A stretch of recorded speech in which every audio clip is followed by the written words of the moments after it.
Latest updates ఎప్పటికప్పుడు పొందడానికి big TV WhatsApp channel follow అవ్వండి. లింక్ డిస్క్రిప్షన్ లో ఉంది. ప్రశాంత సాగర తీరంలో ఒక్కసారిగా చెలరేగిన అలజడి. ఆహాకారాలతో ప్రాణాలు అరచేతిలో పట్టుకుని పరుగులు పెడుతూ చెల్లాచెదరైన జనం. కళ్ళ ముందు కనిపించిన ఆనవాళ్లు రెప్పపాటులో తుడుచుకుపెట్టేసిన రాకాసి అలలు, నేలకూలిన భవనాలు, ముక్కలైన జీవనాధారాలు, వెతికే కొద్దీ బయటపడ్డ గుట్టల కొద్ది శవాలు, ఎటు చూసినా కన్నీళ్ళే.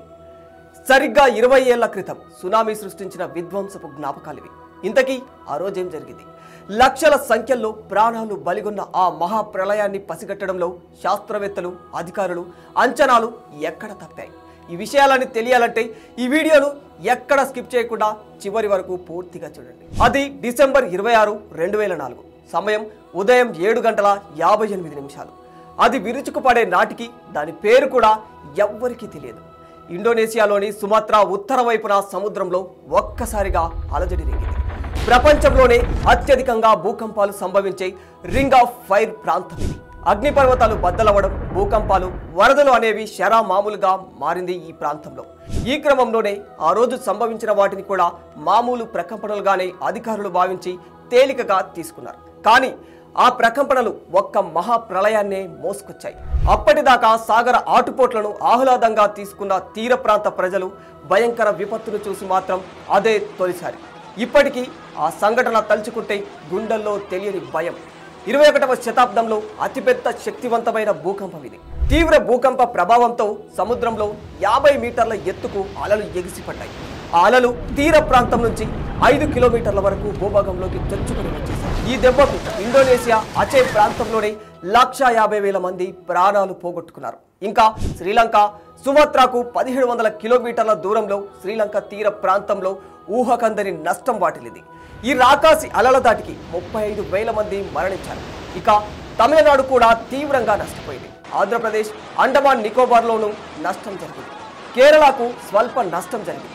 మొత్తంగా ఈ ప్రాంతంలో 16,389 మంది మరణించారు. థాయిలాండ్ భూకంప కేంద్రానికి 500 కిలోమీటర్ల దూరంలో ఉన్న కావోలాక్లో కూడా నష్టం ఎక్కువగానే జరిగింది.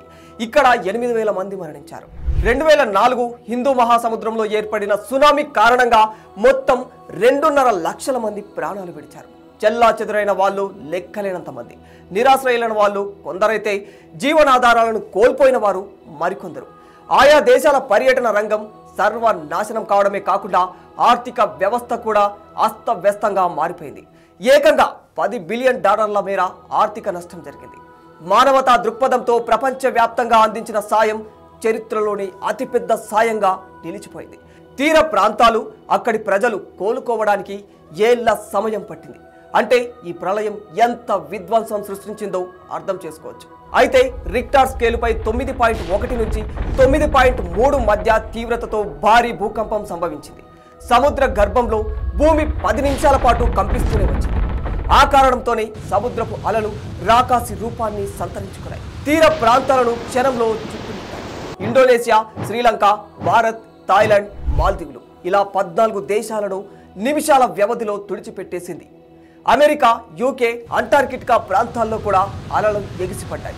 ఎక్కడో 9,000 కిలోమీటర్ల దూరంలో ఉన్న అమెరికా స్టేట్ ఓక్లాహామాలోనూ దీని ప్రభావం కనిపించిందంటే దీని తీవ్రత అర్థం చేసుకోవచ్చు.